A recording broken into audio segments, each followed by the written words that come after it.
Thank you.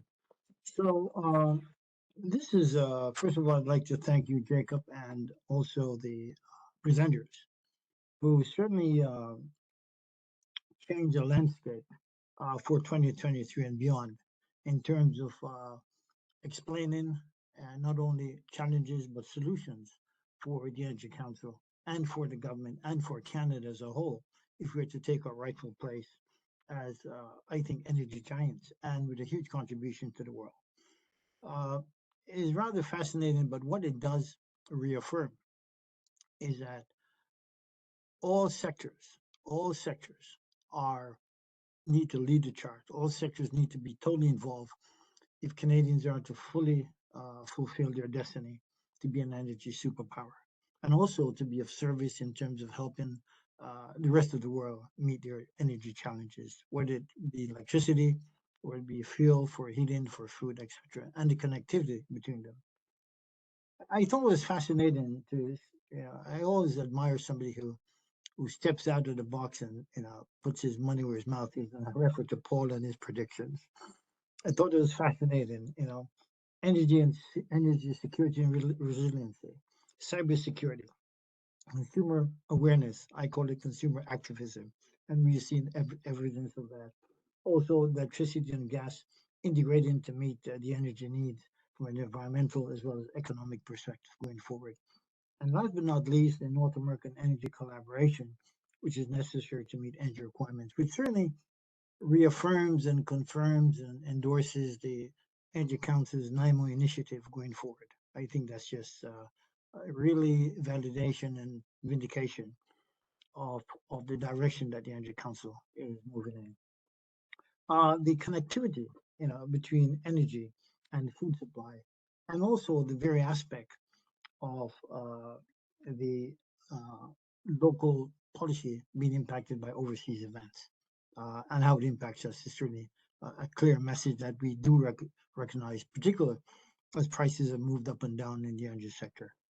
And not last but not least, the impact to a certain extent on uh, our communities, the diversity in energy policies from different regions. And it reaffirms us that we need to have a Canadian consolidated energy team, uh, uh, let's say strategy. Uh, strategy, it's not an Ontario strategy or Alberta strategy or a Quebec strategy. It all is connected, it all links in. And if we are to really recognize, the full potential for our citizens and also for the world, we need a cohesive strategy, which is collaborative, no doubt, yeah, not and totally inclusive for all the energy fields that exist. And then, going back to the whole, the Christopher and his concept on nuclear and his thoughts, the very idea that 18 recent ISO report indicated 18 approximately uh, 18 gigawatts of new nuclear is needed, um, which is fascinating.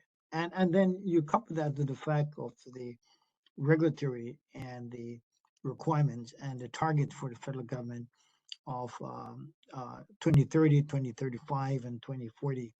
And when you, for example, for emissions requirements, and nuclear being a critical part of that, but not only that, critical infrastructure being so much a part of that. And you look at the regulatory requirements, the misalignment of regulatory requirements, and the need to reform those regulatory requirements, and the time it takes to put critical infrastructure in place, and the financial challenges that it faces, not only locally, but also with the IRA, with the Inflation Reduction Act coming in the United States. It's a humongous and tremendous challenge for the energy sector. And amidst all of that, we strive to support crisis globally, whether it's the Gas Organization Association looking at what's being done with electricity sector to supply Ukraine, for example, the EU requirement for natural gas, the inability of the our infrastructure to get there, the requirement for the regulatory um, modernization, whether it's respect to aligning the economic regulatory requirements with environmental regulatory requirements. Uh, we are positioned in a period of all hands on deck, all sectors. And not only that, we need a responsive policy strategy by government at all levels, whether provincial or federal. It's not just provincial or federal. And then the role that obviously entrepreneurship innovation must take place. And I could say this much, that this energy update has been exciting. I've learned a lot, even though I thought I knew a lot. I do appreciate the effort put in by the presenters. Uh, all were factual.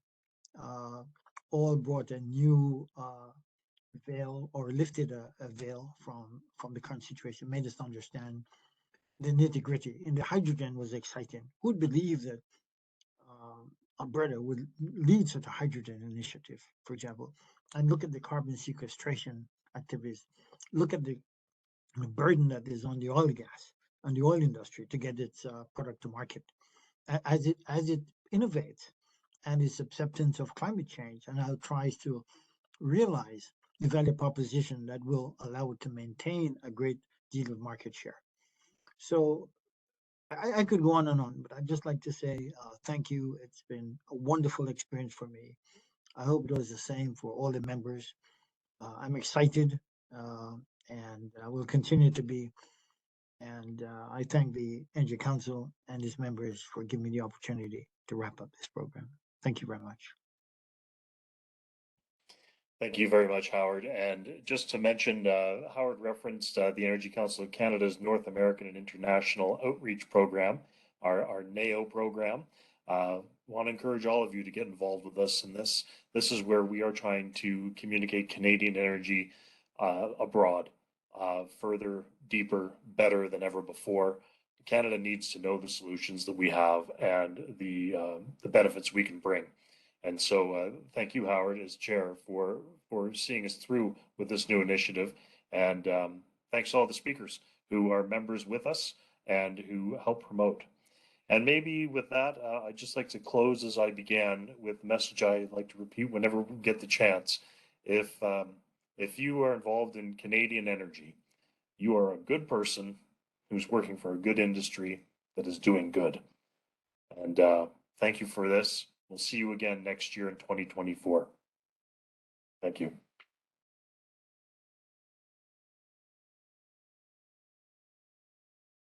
Thank you.